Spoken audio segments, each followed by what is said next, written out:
Hello दोस्तों, कैसे हैं आप। Yes I can cook channel में आपका बहुत बहुत स्वागत है।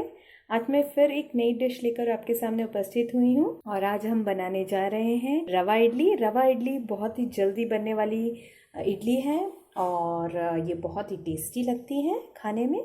रवा इडली बनाने के लिए यहाँ पे जो भी मैंने चीज़ें ली हैं मैं आपको बता देती हूँ। यहाँ पे मैंने 3 से 4 कटोरी मैंने यहाँ पे सूजी ली है। यहाँ पे मैंने जो है कर्ड लिया हुआ है 2 कटोरी, नमक स्वाद अनुसार, अदरक कद्दूकस किया हुआ, यहाँ पे मैंने राई ली है, यहाँ पे कोरिएंडर लिया है मैंने, धनिया पत्ती, यहाँ पे मैंने उड़द दाल ली है और जो है यहाँ पे मैंने जो है बेकिंग सोडा लिया है। तो चलिए हम बनाना स्टार्ट करते हैं। सबसे पहले यहाँ पे जो है मैं पूरी जो सूजी है वो इस तपेली में डाल दूंगी। फिर इसमें जो है ये कर्ड है, मैंने उसको अच्छे से फेंट लिया था।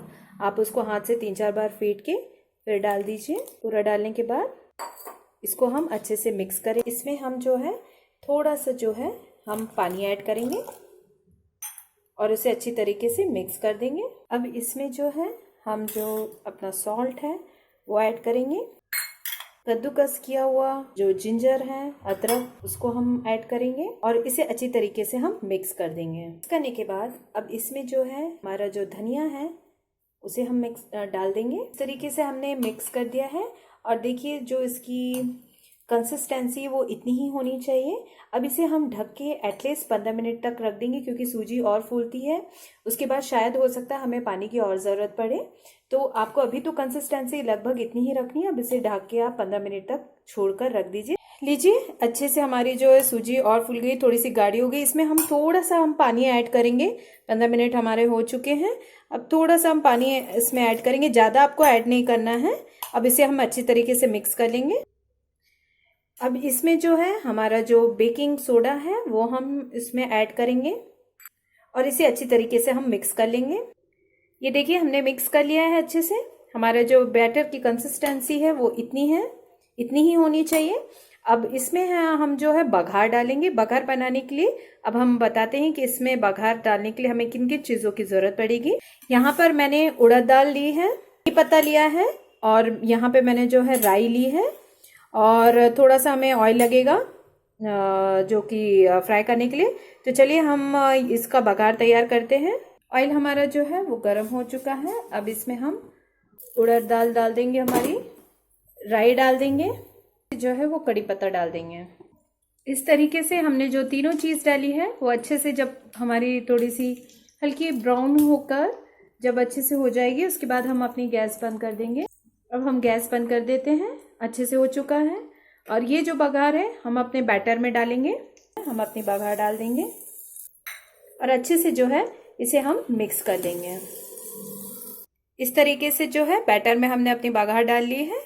अब जो है हम अपनी सूजी की इडली बनाना स्टार्ट करते हैं। हमने जो अपना इडली का है कुकर जो है वो हमने चढ़ा दिया। अब इसमें हम पानी ऐड करेंगे। आधी बोतल मैंने थोड़ी सी पानी डाल दिया है इसमें। अब इसे हम गर्म होने देंगे। अब यहाँ पे जो भी स्टैंड है हमारा इडली का, इसमें तेल लगा लगा के हम डाल देंगे। इस तरीके से हमने इस चारों स्टैंड में अपने बैटर डाल दिया है। अब इसे हम कुकर के अंदर रख देंगे। इस तरीके से हमने कुकर के अंदर रख दिया है। कुकर के पहले ही हमने कुकर के अंदर पानी डाल दिया था। अब जो है हम इसे ढक कर रख देंगे करीबन 20 मिनट तक के लिए। इस तरीके से हमने ढक दिया है और 20 मिनट बाद इसे हम खोल के देखेंगे। आपको जो आंच है वो धीमी ही रखनी है। देखिए हमने जो अपने कुकर से है वो इडली जो है वो हमने निकाल ली है और इसे जब ठंडा हो जाए तभी हम इसे जो है वो निकालेंगे। लीजिए दोस्तों, तो हमने अपनी जो रवा इडली है उसकी प्लेटिंग हमने तैयार कर ली है और इसे आप अपने अनुसार किसी भी चीज़ के साथ खा सकते हैं, या चटनी के साथ, या मूंगफली की चटनी मैंने रखी है, मूंगफली की चटनी के साथ खा सकते हैं, या प्याज टमाटर की चटनी के साथ खा सकते हैं। अगर आपको मेरी इडली पसंद आई हो तो प्लीज़ मेरे yes I can cook channel को सब्सक्राइब और लाइक करना ना भूलें। अगली बार फिर मिलती हूँ एक नई डिश के साथ। तब तक के लिए बाय बाय।